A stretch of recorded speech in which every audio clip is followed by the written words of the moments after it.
Il faut dire que le lancement de cette plateforme, l'idée est née il y a exactement 10 mois, en octobre 2023.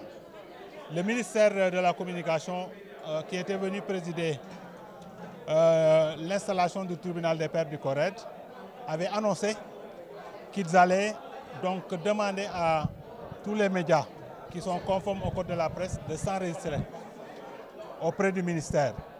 Donc c'est cette idée-là qu'ils ont transformé en plateforme, ce qui fait que nous, en tant qu'autorégulateur, le CORED, nous applaudissons des deux mains parce que ça permet, dans le cadre de l'assainissement, de savoir qui est qui.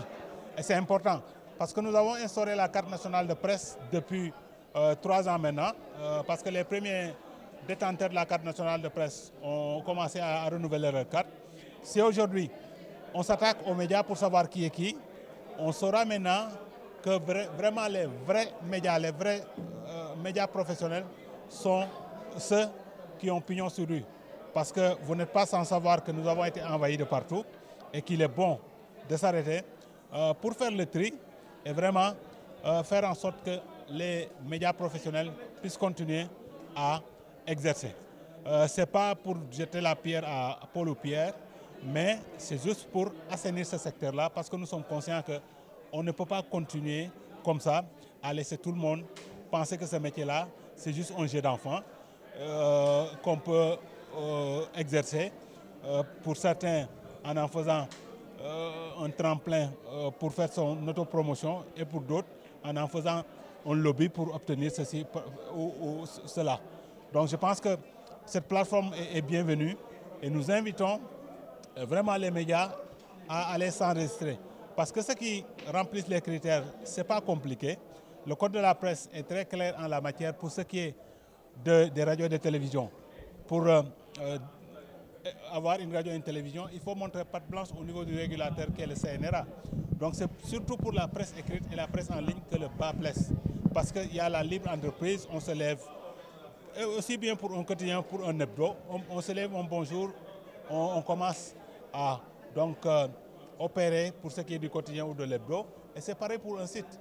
Et c'est important qu'on respecte un peu ce que dit le code de la presse, qui dit grosso modo que pour diriger un quotidien, il faut être un journaliste diplômé d'une école reconnue par l'État et avoir 10 ans d'expérience minimum pour diriger un quotidien.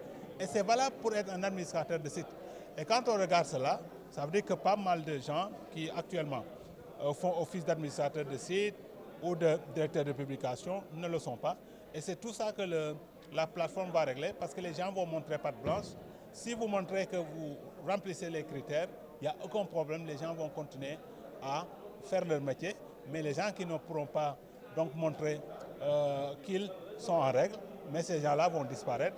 Et ça va beaucoup nous aider, nous, en tant qu'autorégulateurs, le CORED, un peu à savoir à qui nous avons affaire. Parce que dans beaucoup de cas, nous intervenons, mais nous savons que réellement, ces gens-là ne sont pas des médias professionnels et ne sont pas des professionnels des médias vraiment au vrai sens du terme. Et parce qu'on ne réinvente pas la roue, que ce soit les confrères qui sont accrédités ici, qui viennent d'ailleurs. C'est juste que la législation sénégalaise s'applique et ils savent très bien que pour diriger, par exemple, un média, quand c'est un média étranger, c'est les mêmes conditions qu'on applique. Donc il faut que les gens essaient de respecter un peu la législation sénégalaise en la matière. Le problème qui se pose des fois, c'est surtout par rapport aux sites hébergés à l'étranger aussi. Parce que ça, je pense que ça va être réglé à travers cette plateforme.